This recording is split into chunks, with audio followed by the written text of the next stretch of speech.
Allez, c'est parti pour les ajouts dans la palle. Donc c'est pas une surprise, hein, je vais mettre tout en bas les deux réunions fixes que j'ai récupérés, donc le numéro 13 et le numéro 14. J'ai toujours pas rattrapé mon retard. J'espère en rattraper une partie cet été quand je serai en vacances dans le courant du mois d'août. Je compte pas faire d'achat spécifique, je compte pas retourner voir mon libraire avant la fin du mois d'août. Donc je pense que d'ici là, en plus de ce que j'ai récupéré aujourd'hui, j'aurai pas grand chose à lire. Donc je vais rattraper un peu de retard aussi, du moins je l'espère. Donc du Regno Fix tout en bas. Encore une fois, c'est pas forcément mauvais, c'est juste que j'ai beaucoup de retard et le temps que je rattrape. Voilà. Même principe pour Batman bimestriel. Je crois que c'est le dernier numéro. Après, c'est rebooté à un nouveau numéro 1, hein, il me semble, de mémoire. Et pour le coup, moi je vais m'arrêter là parce que je vous avoue que ce que j'ai lu, c'est pas. Enfin voilà, ça m'emballe pas. Je vais essayer de me motiver. J'ai toujours du mal avec Batman. Je l'ai déjà dit, c'est pas un personnage que j'apprécie vraiment, mais bon, voilà, c'est ce qui se vend en France. Moi, je trouve qu'il y a tellement mieux ailleurs, mais bon, c'est un goût personnel, hein, il n'y a pas de discussion là-dessus.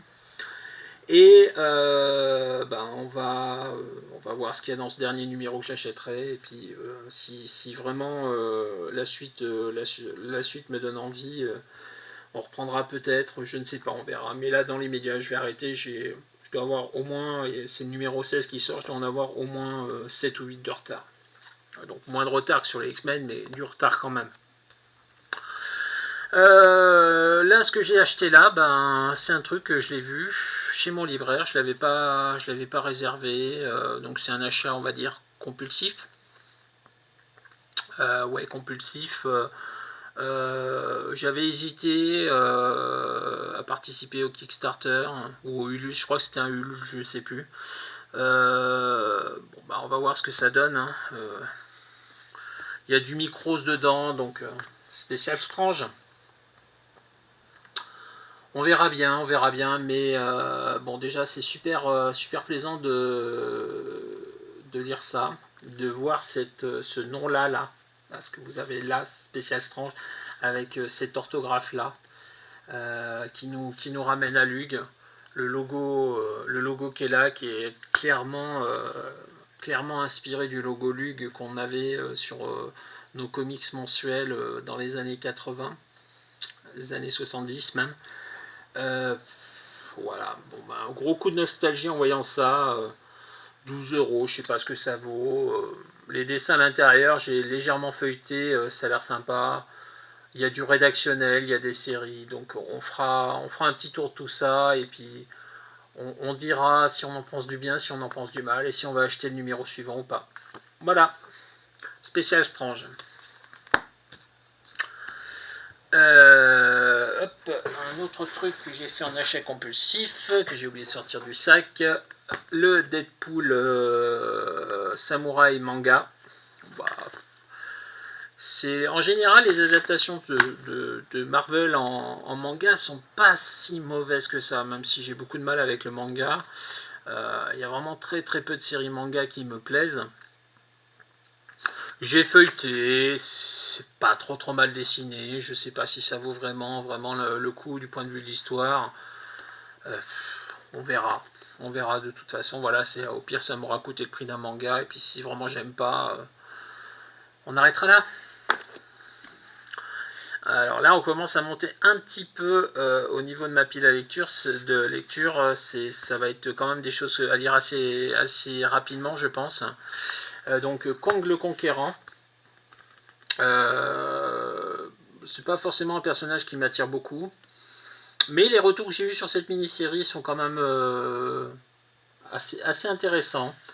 Moi, Kang le Conquérant, la dernière fois que je l'ai vu, c'est dans les albums consacrés au Docteur Fatalist, qui n'étaient pas exceptionnels, mais qui étaient sympathiques. Et puis, j'ai envie de voir ce qui lui arrive, et il semblerait que ça pose les bases pour un prochain gros événement chez Marvel. On verra bien. Voilà, donc curieux là-dessus. J'en attends pas grand-chose, mais curieux. Dark Ages, Même principe, c'est du Tom Taylor, le gars qui a fait Deceased. Moi, Deceased, j'ai adoré. Que ce soit la première ou la deuxième mini-série. Alors, les trucs rattachés, c'est un ton en dessous, mais c'est pas si mauvais que ça. Mais après, c'est pas oufissime non plus. Hein. Mais voilà.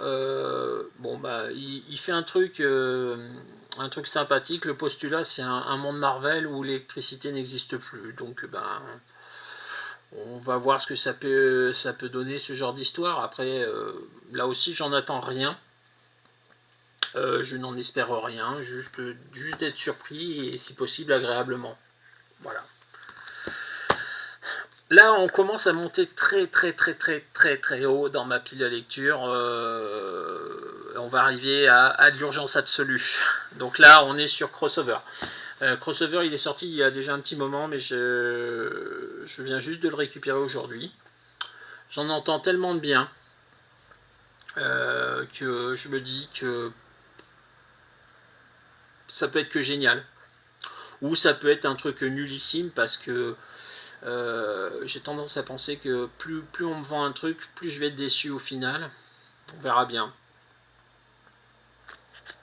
Crossover. Du Conan. Le King Size Conan. Alors celui-là, on n'en a pas tant parlé que ça. Et moi, j'y suis surtout allé pour un nom, hein, bien évidemment, Kurt Busiek. Kurt Busiek des Thunderbolts, de Avengers Forever, des Avengers avec Perez, de Justice League Avengers, Busiek, mon maître à moi. Donc il y a du Essad Ribic au niveau du dessin, il y a du Steve McNiven, et puis sinon au niveau du scénario, il y a du Roy Thomas, il y a du Chris Claremont et il y a du Kurt Busiek. Il n'a pas l'air très épais, c'est plutôt un grand format par rapport à un comics classique. Je pense que ça peut être sympa. On rentre dans l'urgence. J'ai pas lu de nouveau numéro depuis 4 mois. Donc là j'en ai 2 coup sur coup.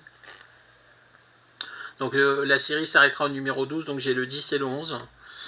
Je vais même pas réfléchir à savoir si je les stocke pour lire avec le 12 quand il arrivera, parce que le 12 n'arrivera que pour le coup à mon niveau à moi qu'au mois de septembre, puisque je retournerai voir mon libraire qu'au mois de septembre. Donc je vais les lire, voilà, et puis je vais me réfréner, me mordre les doigts, les poignets, les coudes, les épaules et tout le reste, en attendant le dernier numéro au mois de septembre quand il arrivera. Juste une mention tout à fait spéciale pour cette cover d'Alex Ross, avec la mise en abîme sublime, où on voit les personnages qui tiennent le comics, avec les personnages qui tiennent le comics, et avec le personnage qui tienne le comics encore une fois. Et là sur les bords, on voit les doigts de l'héroïne qui tiennent le comics. Donc franchement, moi je suis bluffé par cette cover, je la trouve tellement belle, tellement impressionnante, c'est waouh. Wow. Voilà, donc ça c'est le numéro 11, et ça c'est celui que je lirai avant du coup, puisque c'est le numéro 10. Et alors, ma lecture, waouh. Quand j'ai vu passer ça dans le preview, je me suis dit, ça j'ai jamais lu. Alors au final, il y en a une petite partie que j'ai lu, et je pense que beaucoup d'entre vous ont lu. Le TPB, Spirits of Vengeance, Rise of the Midnight Sun. Donc c'est... Alors en gros, pour vous la faire courte, au début des années 90, Ghost Rider se vend beaucoup aux États-Unis, donc ils ont décidé de faire toute une famille de titres autour de lui. Ils ont fait un deuxième titre, puisqu'il y avait la série Ghost Rider, ils ont fait un deuxième titre qui s'appelait Spirits of Vengeance, et tout un label qui s'appelait Midnight Sun, autour des personnages. Donc on retrouvait Blade, on retrouvait... qu'est-ce qu'on retrouvait d'autre, donc le Ghost Rider de base, l'ancien Ghost Rider Johnny Blaze, voilà.